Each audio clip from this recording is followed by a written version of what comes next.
and the euro is selling at 13 cedis 55 pesos, buying at 13 cedis 53 pesos. Now let's see what's happening on the commodities markets. All of our major exports have shot up in their prices. Gold is up by 2.74%.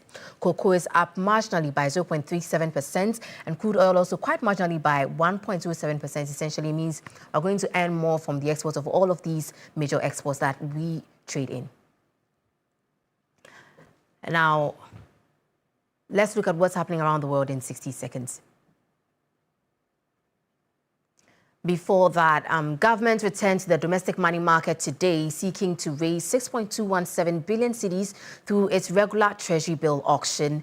The sale, labelled Tender 2019, will cover the standard tenors of 91, 182 and 364 days.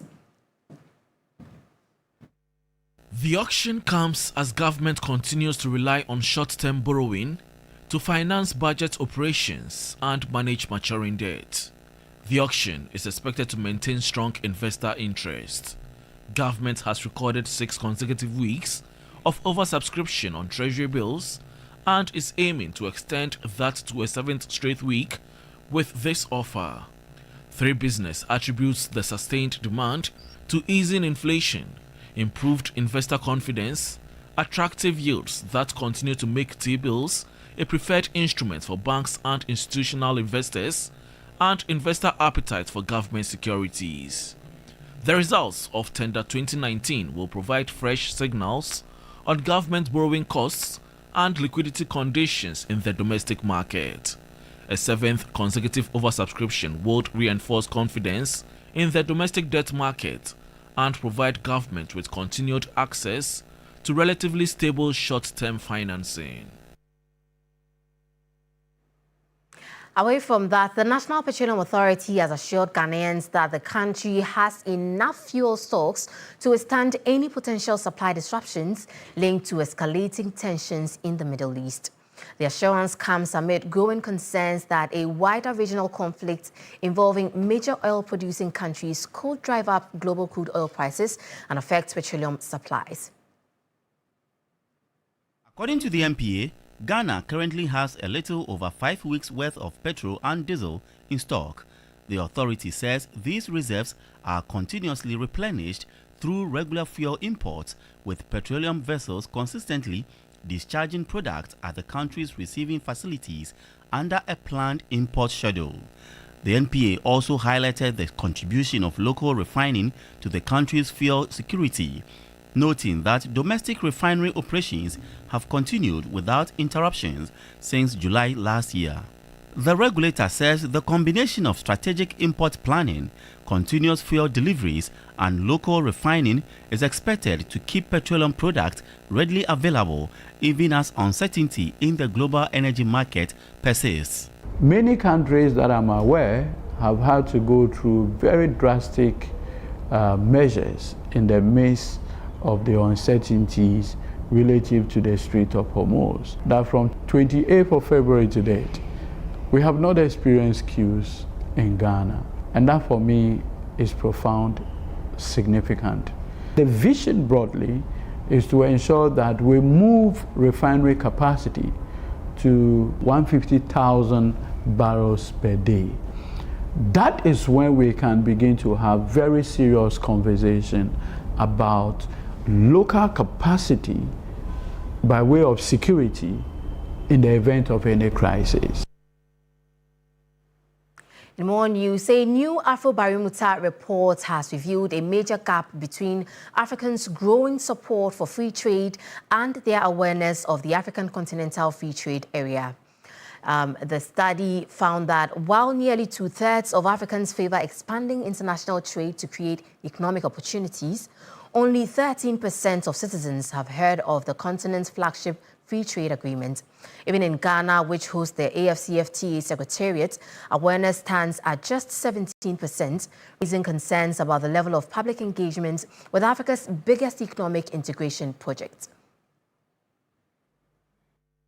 The 2026 African Insights Report, based on surveys conducted in 38 African countries, found that only 13% of Africans have heard of the AfCFTA, despite it being one of the world's largest free trade agreements. In Ghana, which holds the AfCFTA Secretariat and was among the first countries to ratify the agreement, public awareness stands at just 17%. Despite this, support for free trade continues to grow. 62% of Africans believe governments should make it easier to trade with other countries to create economic opportunities, up from 51% 5 years ago. The report also found that 2/3 of respondents want their governments to expand trade globally, while fewer favor focusing only on Africa or their sub-region. AfroBarometer warns that governments cannot assume public backing for the AfCFTA will come automatically.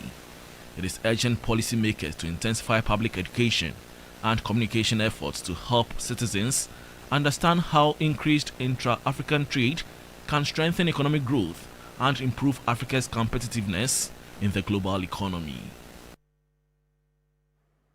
Let's now take a look at what's happening around the world in 60.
And that's it for what has been happening in business. I am Menu Afu. We'll continue with the rest of Daily Brief. Over to you, Kemini. Menu, pleasure having you here on Daily Brief, and thank you so much.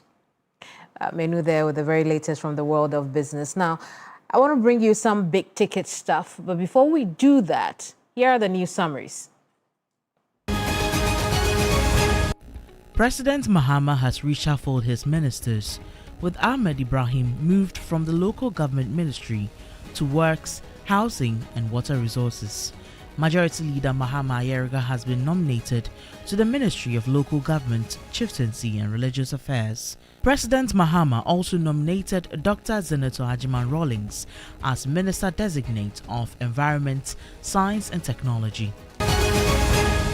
Lawyers for the jailed Ashanti Regional Chairman of the New Patriotic Party, Bernard Entry-Boesiako, alias Chairman Wontumi, have filed a bail application at the High Court pending the determination of his appeal against his 20 years imprisonment. The application, filed by his lawyers, Messrs. Zoe, Achia and Co., on August 6, 2026, argues that Wontumi has already lodged a notice of appeal challenging both his conviction and the 20-year custodial sentence imposed by the High Court. The National Association of Graduate Teachers (NAGRAT) has thrown its weight behind calls for an independent probe into the controversy surrounding the 2026 Basic Education Certificate Examination (BECE) results. The development comes as the Ministry of Education officially received a petition from the Ghana National Council of Private Schools and other private school operators who are demanding answers over what they describe as anomalies in the release of the BECE results. The Koforidua Technical University has suspended all SRC-related activities and constituted a committee to probe the arrest of 7 students over alleged cannabis-infused products during SRC Week celebrations. Management says 7 of the 10 persons picked up by the Narcotics Control Commission on August 1 are students of the university and are currently assisting investigations in Accra. Maternal deaths in Ghana are on the rise, with nearly 1,000 women dying from pregnancy and childbirth-related complications in 2025, equivalent to 235 deaths per 100,000 live births. Deputy Health Minister Dr. Grace Ayensu-Dankwa has raised concern over the growing rate of cesarean sections as government targets a 20% reduction in maternal deaths by the end of 2026.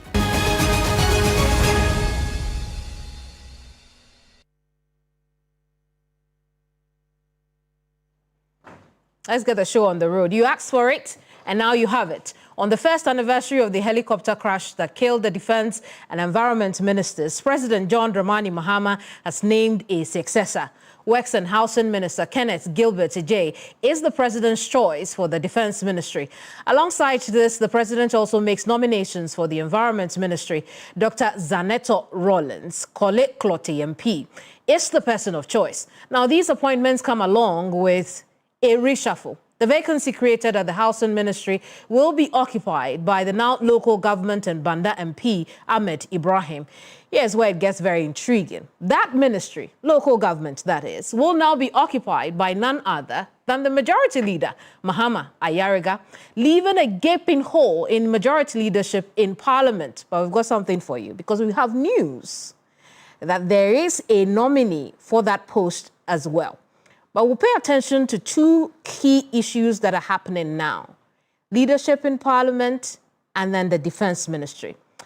Let's start off with our Parliamentary Affairs correspondent, Christian Yale, who's joining us with details of what we're hearing from the parliamentary point of things.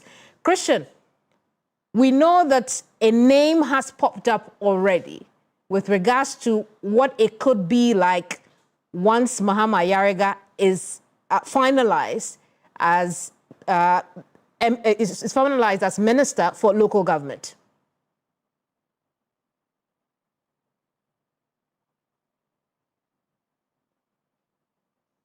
Hello, Christian, can you hear us?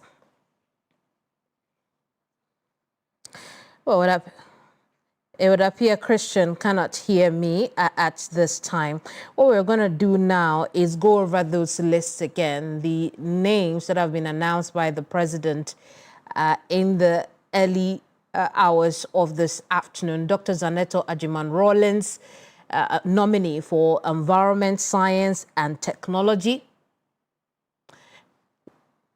We also know that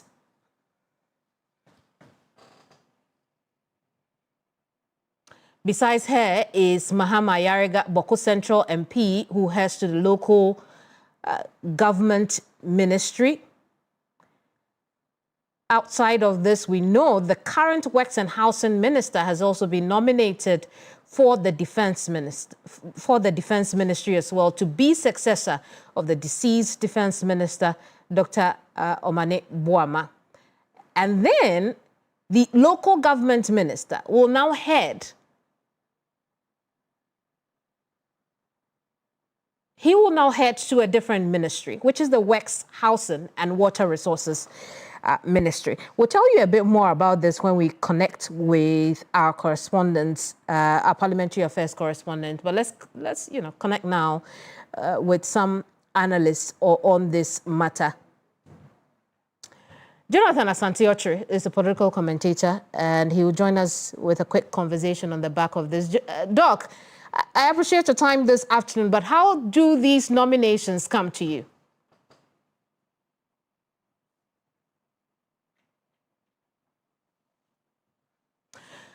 Very well. I'm going to take a quick break. When I come back, I'll take a quick break. When I come back, we'll continue with the rest of the show.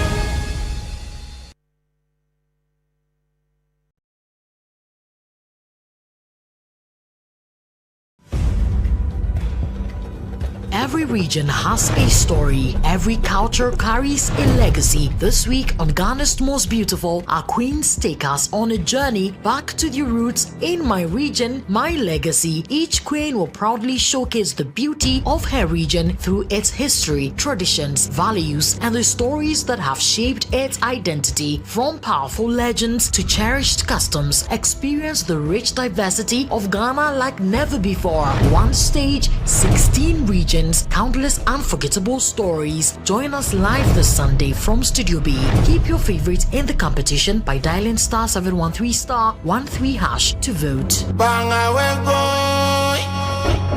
Brought to you by Gino Pomo Tomato Mix, GTP, Kivo Gari 4-in-1 Mix, and Kivo Hot Pepper. Obwasi Numna Wumwankasa. Incaress by NK Pharma. Heaven Black Mosquito Spray and Coil. Newcomer Blood Tonic and Gastron from Ernest Chemist. Fratelli Calipo. Dragnet. Global Wings Travel and Tour. Ladyfort. Vitamilk. Vigatim, tough on malaria, easy on you. Covered Cosmetics.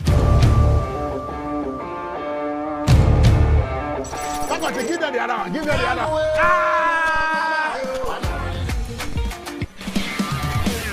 Yay! We're back on your screens every Friday, 8 p.m. and it's Showbiz 360 live. I'm feeling tonight. This is where you catch up on everything you've missed in the world of show business. Interesting conversations with your favorite personalities and celebrities. Of course, the promising ones, the upcoming ones, the one who say, hello, shout out to my fans, even though you don't have any. You understand? Right here. Me too swako to swimming pool. Girl need to sober her body salt. I cannot wait. Good. That's what I'm talking about. Showbiz 360 now shows on Fridays at 8 p.m. on TV3. 2 days, 3 regions. From Accra through Pearl to Kumasi, hundreds of kilometers of rhythm, road and discovery. Hundreds of riders expected, one national journey. This is more than cycling. This is Ghana in motion. 28th and 29th August. To register or participate, call or WhatsApp 0531 100927. Single 200 Ghana cedis. Group of 10 1,600 Ghana cedis. Group of 5 800 Ghana cedis. 3FM Tour to Ghana 2026. Ride the rhythm, discover Ghana. Loading. Are you ready? 3FM Tour to Ghana 2026. Brought to you by You Fresh Juice, Fratelli Calipo, Bell Aqua.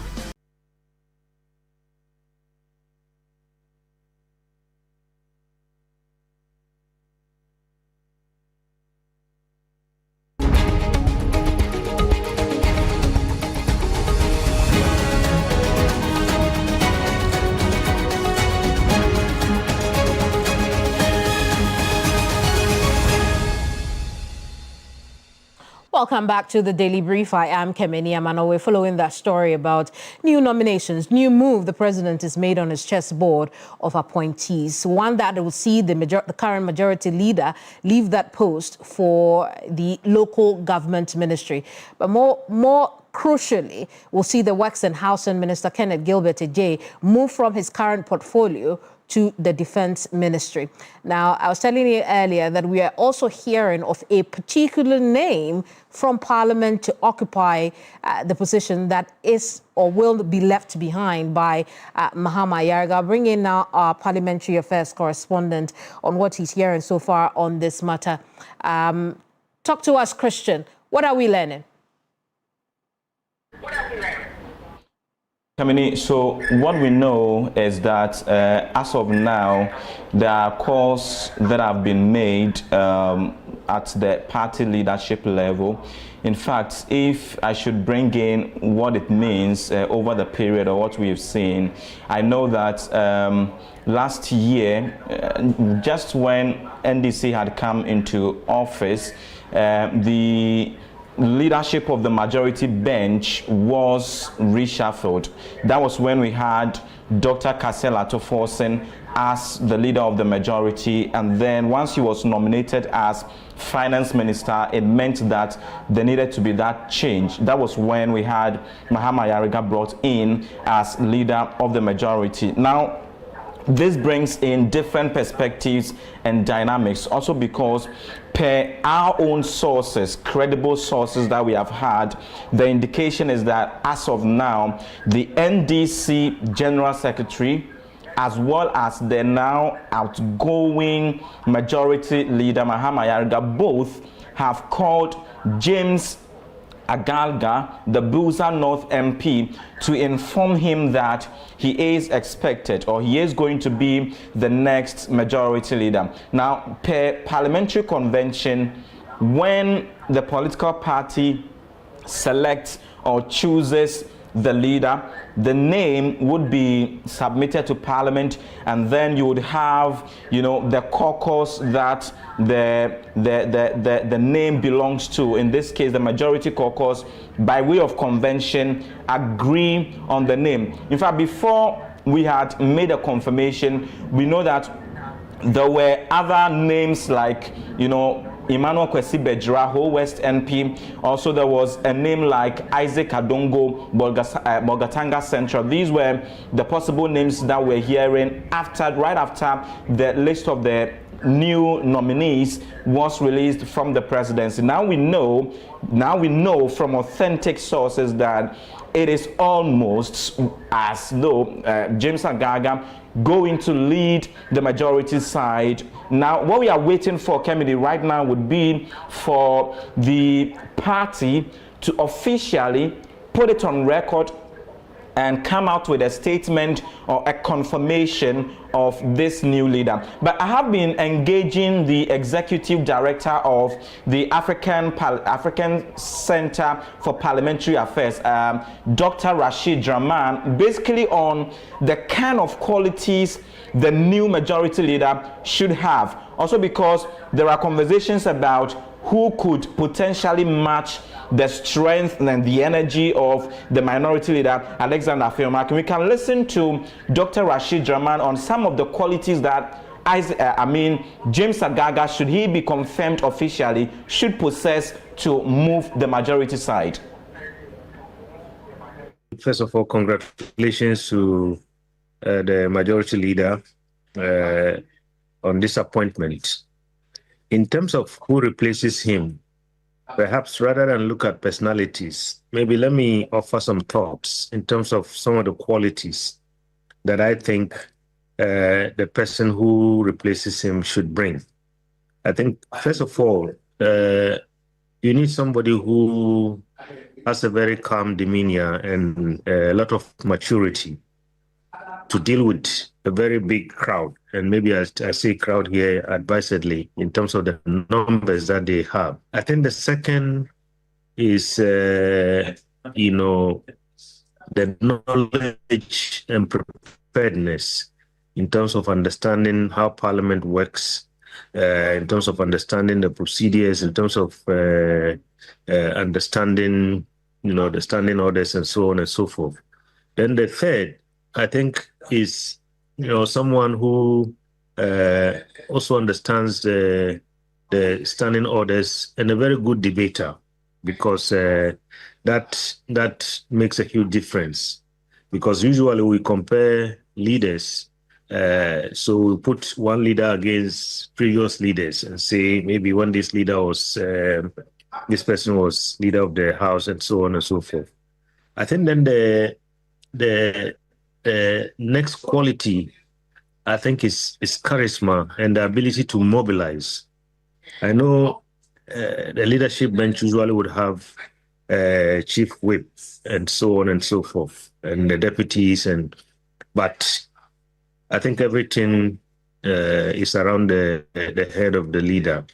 The person should be able to command the respect of the caucus, and then I think finally, you also want someone who can tolerate constructive and positive dissent, because in a group, that is made up of 188 or so members, you are not going to have group think. You are not going to have everybody thinking the same. The person should have room to tolerate dissent, particularly when it is dissent that that will contribute to the healthy growth of the caucus and so on. So we'll put all this together. I would say maybe these are the kind of attributes that the party and the caucus should take into account when we look for somebody who replaces Honorable Ayaga as majority leader. Well, now, Christian, I'm going to come back to you, and then we'll talk about what happens now that there is a potential to succeed Mahama Ayariga in Parliament. But I'll take the conversation now to political commentator Jonathan Asante-Okyere. And Doc, a lot of things have moved quite fast since the reshuffle and appointment announcement made by the president. So let's start off with generally your thoughts about the nominations, just before we narrow down into particular portfolios.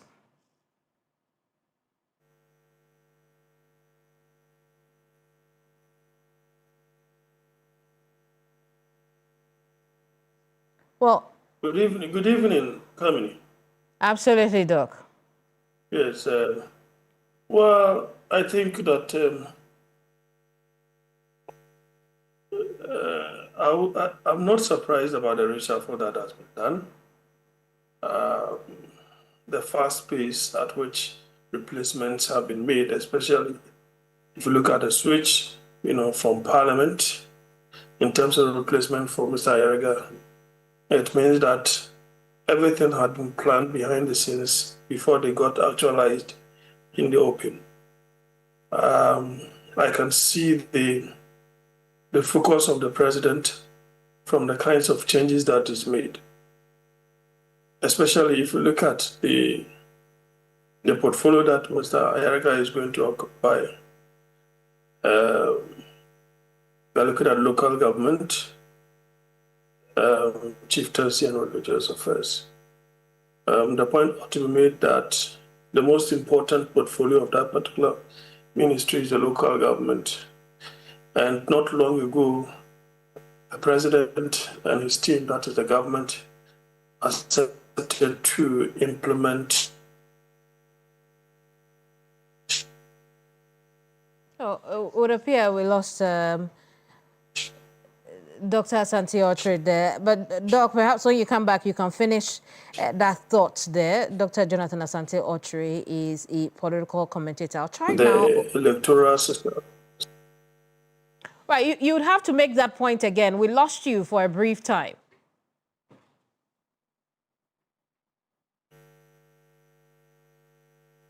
How do you hear me coming? We can hear you, but we lost you for a brief period. You'd have to make that point again. I was saying that if you look at the report of the CRC, Constitutional Review Committee, with reference to the MMDC being an electoral, position, and the president deciding to move Mr. Ayariga, Honorable Ayariga, from that particular portfolio to that particular ministry is quite instructive and informative. Instructive in the sense that Mahama Ayariga is one of the constitutional experts we have in this country. If, for example, you are taking about 1 to 3, he will fall within 1 to 3. And you know that that particular architecture is not a fait accompli yet. And so you need someone who knows the nuances of the Constitution, as it were, and to be in a position to form a team that will look at the feasible implementation of that particular review. Because if you are not careful, it could easily collapse the rural governance, of the government, because we are practicing unitary system of government. That's okay, but you need that rural environment, the district environment, the municipal environment to make a fulfillment of the central government. And so you need someone who will be in a position, in the right frame of mind, to be able to implement a thorny issue such as that, because You know how it is always very funny when it comes to DCs being nominated by the president and then they getting the nod, from the assemblies. It's going to be a new architecture, so you need someone who understands. Yeah. Very well, Doc, hang in there for me. I'll bring in now Professor Bafwa Ajimandia, who's founding member, CDD Ghana, and former UN governance advisor. Prof, good evening to you. How do these changes that the president is desiring to make come to you? Well, thanks for having me. First of all, I think this is what you may call a micro reshuffle. It's really not a reshuffle that is earth-shaking or anything of the sort. The president has simply appointed two individuals, Treasury, into ministerial positions. As you know, Dr. Adrian Rawlings to Environment and Mr. Maham Ayalda, the majority leader to local government. Then now he has filled the vacancy of Defense Ministry with Kenneth Ajay and the former local government minister being reassigned to work and housing. So this is really a minor reshuffle. So therefore, this can easily disappoint those who are expecting more radical changes. And this suggests to me that most of the ministers have so far performed to the satisfaction of the president. This is what I dissent from the changes. And also, of course, there have been no Prof, can you say that again? scandal. When you say you dissent from the changes, what exactly are you referring to? I'm saying that the changes suggest to me that most of the ministers in the government have performed to the satisfaction of the president, because the president who appointed them, and he decided to keep them and only undertake this minor reshuffle. So what I've seen from this is that by and large, the president has been very satisfied with the performance of his ministers. And you are not satisfied? If for my idea, I would say that by and large I should be, because seriously for the past year and a half or so, there have been no serious scandals. There have been no real issues with any of the ministers, even though some think the performance of some others have not been up to par. But overall, all of them have been performing. Perhaps that's why the president didn't find a need to undertake a more, what we call a broad reshuffle. So I think if the president, in his judgment, finds them fine, then I'm not surprised that he has kept most of them in the place. So of course, the defense ministry have been vacant, and the environment, since the unfortunate demise of our good friends who departed in the helicopter crash. And now he has finally filled these positions. And the speculations about the Senator Ajiman Rawlings that he could be defense. Certainly it's not defense. Yep. But certainly he's been given a ministerial appointment. Does that disappoint you? Oh, not at all. Not at all. All these are capable individuals. Maham Ayalda, who's been moved to the local government ministry, is a bit curious, because I think he has been a great majority leader, adept, very competent in that role. But of course, maybe the president wants him to go to the local government because they made these interesting changes to occur, especially if you think of the constitutional review proposal. It may happen there, and he may need somebody as competent as Maham Ayalda to play that. Well, Prof, I'll come back to you. We'll look at the individual portfolio. But you've said something very intriguing, and I was hoping we were going to go to that a little later on in our conversation. But I'll take that point to Dr. Jonathan Asante Otri. When Prof says he gleans from the president's mini reshuffle that he's very satisfied with his appointees so far. For you, where do you think the president's mind is at the moment for the rest of his tenure? Well, to ensure that the legacy that he has in mind is actualized. That is his main focus. And so any person or anything that would detract, him from actualizing that particular legacy, obviously, he wouldn't hesitate to take you off. I think that, as I said earlier on, and Prof. too has equally reiterated that point, the MMDC election is a very crucial thing for the stability of any government because it's a novelty, and you need that person with constitutional background as well as how to manage, many egos, as it were. And I think that particular appointment is a masterstroke, if you asked. Masterstroke. I see. But the impact it would have on Parliament is what people are looking at now. Now, we here at TV3 can tell you on authority that James Ogalga is being tipped or has been tipped to occupy that position after Mahama Yariga takes on that portfolio as local government minister. And I want to bring in our parliamentary affairs correspondent now. We'll talk a little bit about James Ogalga. Then I hear your thoughts, both you and Prof, on him, but also find out whether or not the shoes he's filling now will suit properly. Christian, so we talked about James being, Honorable James Ogalga being tipped for that position, but we also want to understand why are we saying tipped and not that he's occupying that position? What are the next steps?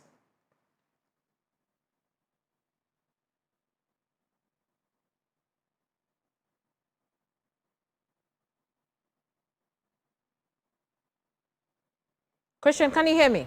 We are saying taped, Kemini, basically because then the party he belongs to, which is the NDC, is the one that should formally put it on record that James Ogalga is the one the party has chosen to lead them in Parliament. Now, what it also means is that whatever you hear, whether rumors or from sources, in the end of the day, everyone should rely on the final word from the party. The party should be the one to come up with a statement in that regard.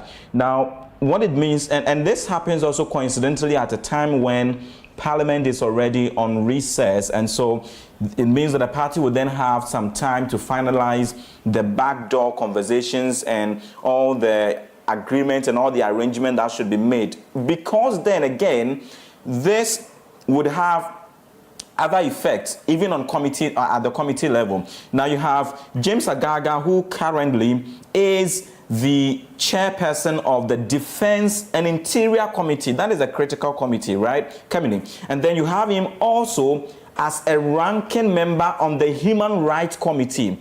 He is also a member on the Constitutional and Legal Affairs Committee, and then a member of a special committee on winnowing. So for all of these committees, it means that one way or the other, there will be some changes, especially also because then he is now moving to the majority leadership role, and then you'd have other committees as well have effect. Now again, Kemini, we know that Dr. Zaneto Adjuman-Rawlings as well has been nominated for a ministerial role. Now she is also a chairperson of the Security and Intelligence Committee. It is one of the reasons that many were, tipping her to be the substantive defense minister. Now, she also occupies the role as a vice president of the Pan-African Parliament. Now, when you look at the rules of the Pan-African Parliament, if you are a member or a vice president, you cannot perform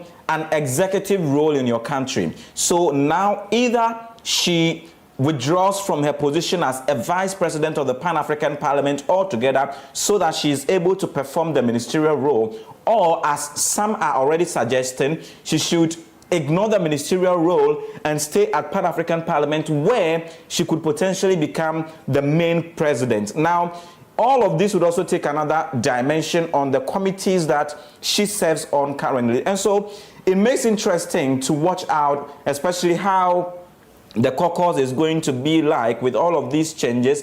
And now there could even be that the entire majority bench could be reshuffled or could be changed as a matter of fact, or they would decide to hold on to the other leaders who are the majority, the chief whip, and the 2 deputy whips as a matter of fact. Kemini. Christian, we're also hearing that this nomination for majority leader will be put to a vote by that side. Do we expect that as part of the next steps?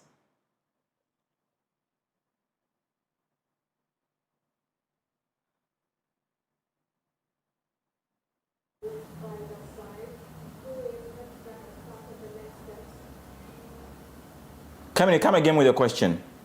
Saying that we also hear that the majority caucus will have to vote on the nomination for majority leader replacement. Is that accurate?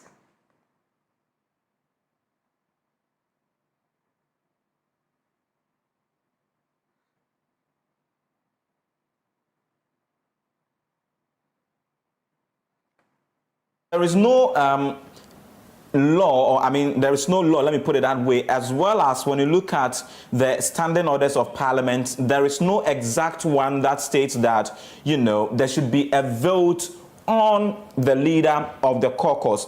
It is rather a convention that Parliament uses, that whenever someone is nominated by the party to come to lead, the caucus would have to consult or engage more or less to agree to work with that person. And from what I'm picking already, that seems to have been done in the background, also because before the president would, you know, come out to make the announcement and to take away the majority leader, those backdoor conversations would have taken place. So it is a convention. It is not a law. It is not a rule that is in the standing orders that you find anywhere, but that is a convention because there have been instances in the past coming in. When you look at previous instances in the past Parliament that caucuses were not engaged, and it was more or less like the leaders were imposed on the caucuses. So when you listen to experts like Dr. Rashid Draman, they will tell you that, see, NDC should do better this time around in ensuring that they engage the caucus and get a general consensus that they are okay working with James Agaga, for instance. Well, Christian, we'll leave it here for now. It appears that the chess pieces are still moving, as Christian has explained. The the effects, the impact this could have on parliamentary leadership is also something that the majority caucus would have to think crucially about. But as we have reported here already, the Bolsa North MP, James Agaga, is tipped to succeed Mahama Yariga in Parliament as majority leader as he heads to the local, as Mahama Yariga heads to the local government ministry as the substantive minister for that sector. But I still have here with me political analyst Jonathan Asante Otri. I also have Professor Bafo Ajimanjia, who is a very important governance voice in this country. And gentlemen, I want to bring you back onto this conversation so that we talk about the effect, the rolling ball effect that it will have in Parliament without Mahama Yariga. And Prof, you started something on this. You say it's very intriguing, of interest, how that could be. With what you have heard from our correspondents so far, how do you think this will play out with James Agaga in the driver's seat?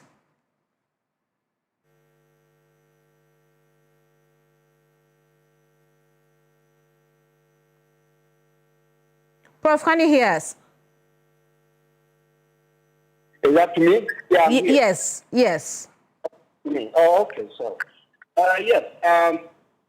First of all, I would like to say that these changes must have occurred following serious consultation between the presidency and then this caucus in Parliament, because these are not changes that the president can do on his own.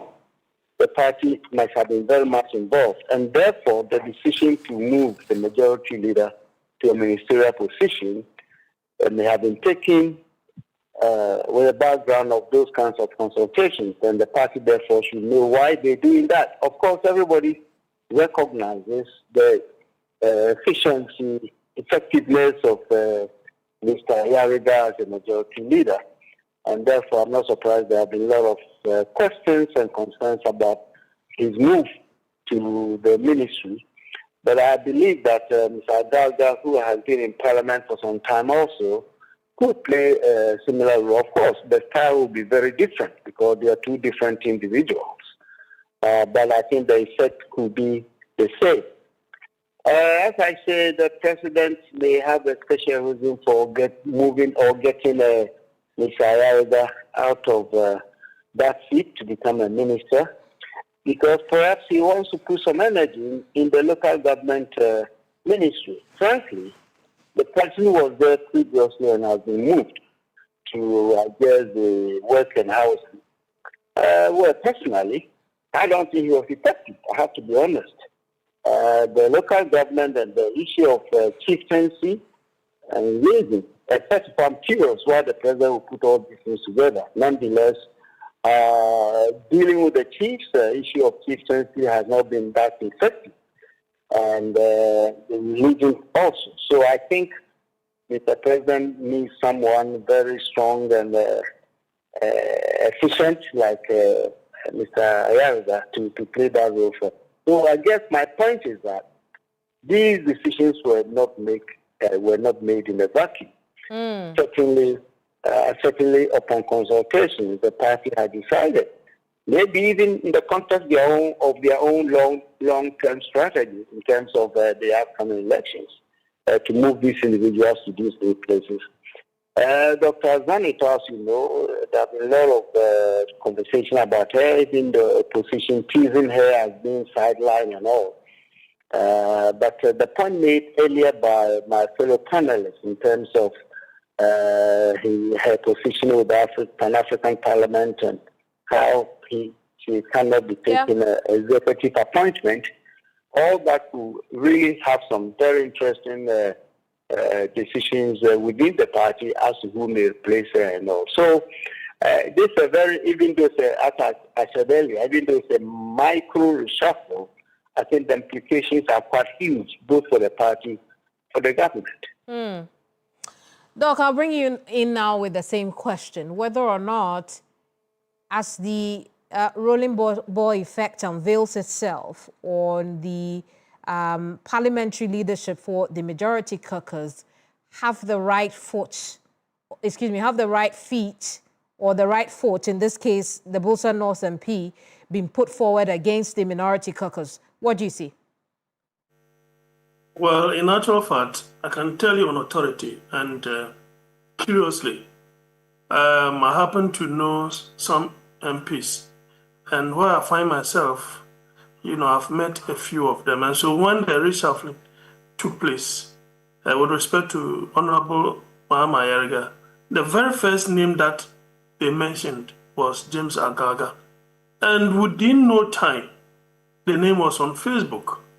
I said, wow, that is interesting. And what they said was that he's the most experienced. And if you look at his demeanor, I think he conducts himself very well. I have not heard any scandal, about him. He speaks slowly. He has a similar tenor like that of Mr. Ayariga. But occasionally he can equally flare up. And so where he's going to face Mr. Afenyo Markins, who shouts on top of his voice whenever he's speaking. James Agaga is not a pushover. And he's not a pushover. He's not. We can even say that Mr. Ayariga can sometimes give in. I don't see him to be that type of person. James is not one of those who would easily compromise to the shenanigans of the minority caucus. That's what you're telling us. Yes, not at all. I see. Unless something gives in, he's not that type of person. He's a slow talker like Mr. Mahama Ayariga, but he also has some temperament, and that temperament is on principle. That is, you just cannot push him over. And so I foresee a serious contest out there in Parliament. Very well. Gentlemen, I want us to turn attention to the Defense Ministry now, and I'll let go Christian Yale. Christian, thank you very much for your input in our discussion. But with Kenneth Gilbert Ejay heading to the Defense Ministry, we've waited a whole year for the president to make a nomination, perhaps, you know, for good reason. But let's look at the candidates. The former Deputy Defense Minister himself, Deputy Defense Minister himself, and the John Mahama I administration, in the dying embers of the administration 2015, he was given that portfolio. Peter Lanchene Tobu is Member of Parliament for Wa West. He's joining our chat briefly. Peter, you and I have had that conversation, Honorable, about why the president was not naming a successor. Now he has. Your thoughts?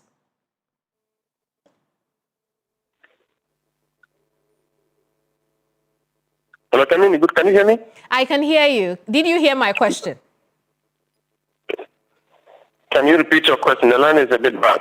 With pleasure. I'm saying that we've had conversations about the vacancy, the vacuum that had existed prior to now for a very long time, over the past year, so to speak, at the Defense Ministry. Now the president has named a nominee to succeed the deceased Defense Minister.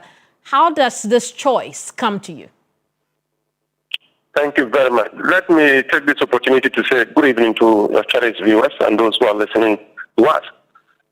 His Excellency the President has taken 1 year to show some degree of respect to the departed souls. And I think that this is the longest mourning period we've ever had, because that was really a national disaster. And we're mourning for the past 1 year. And after the 6th of August, 2026, marking the first anniversary, His Excellency the President decided that it was time for him to fill the space that was created by death. Mm-hmm. And his nomination of Ken is very appropriate, because this is somebody he knows. He's been there before, 2015 to 2017 as a Deputy Minister of Defense. He's gone through the ropes. He's prepared to lead. And the president didn't want to try anybody new. This is somebody he knows, and he's known in the terrain. So taking Ken back to the Ministry of Defense, I think that His Excellency has hit on the right note. And I believe that Ken will hit the ground running. Very particularly when you have a Deputy Minister who has been, at least in a way, acting, even though the Finance Minister was supporting him. He's been there alone. So what it means is that Ken can hit the ground, and within a week after vetting, you will find that this is the Defense Minister worth the salt. We also know that holding the fort had been a collective effort, and it still is. Besides the acting Defense Minister, we know even the Select Committee has been assisting in holding the fort. What are the most important things you would want Ken, once he goes through the process, to be paying attention to, that you feel he has the strength for? One thing I want Ken to take note as the first priority is the fact that we are talking about national defense and national security in the hands of the Ghana Armed Forces.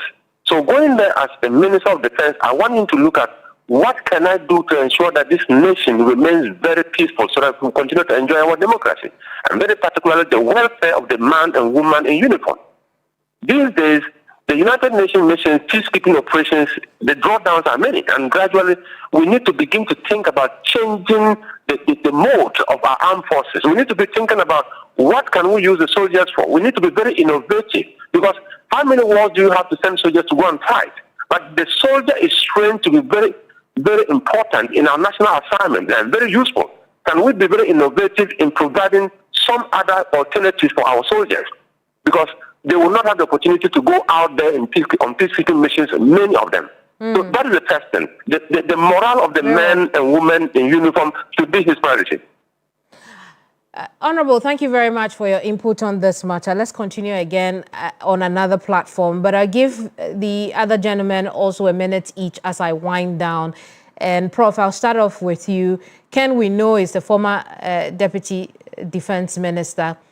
He will occupy the position pending vetting and subsequent approval as the substantive minister. What, in your opinion, does he bring to the table? Did the president make the right choice?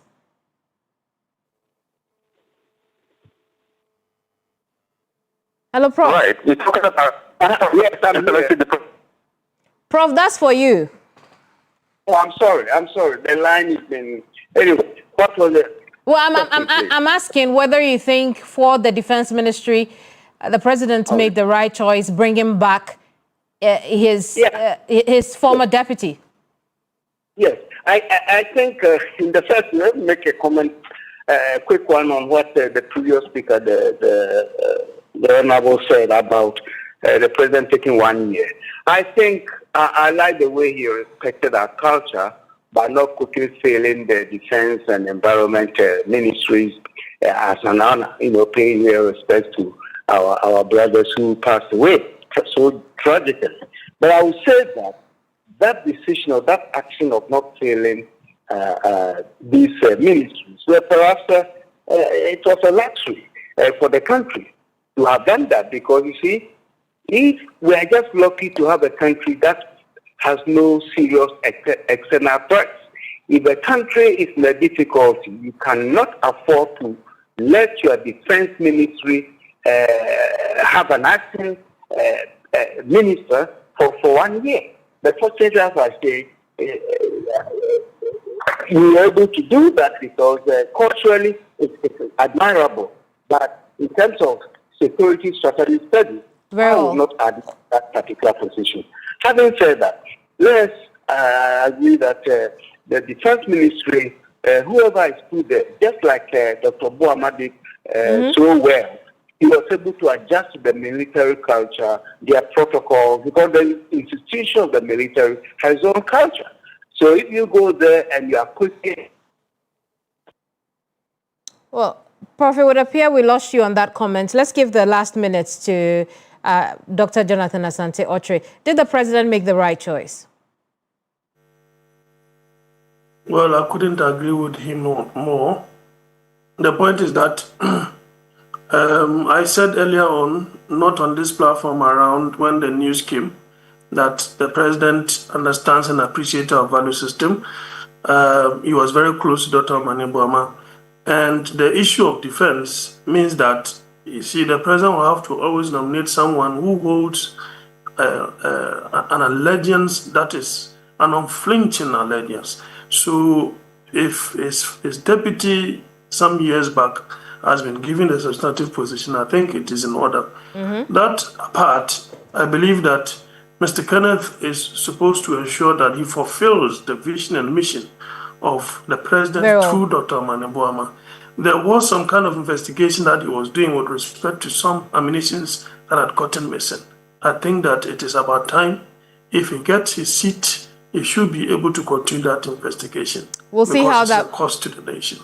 We'll see how that plays out. He still has at least one more hurdle to cross before becoming the the minister for the sector. But thank you very much, gentlemen, for your time. Dr. Jonathan Asante Otre, Professor Bafo Ajimanjia, and the Honourable Member of Parliament for Whole West, Peter Lachine Tobu. Christian Yale, our Parliamentary Affairs correspondent. We will end it here for today. Daily Brief returns Monday, 4 p.m. here on TV3. I am Kemini Amano, and you have been briefed.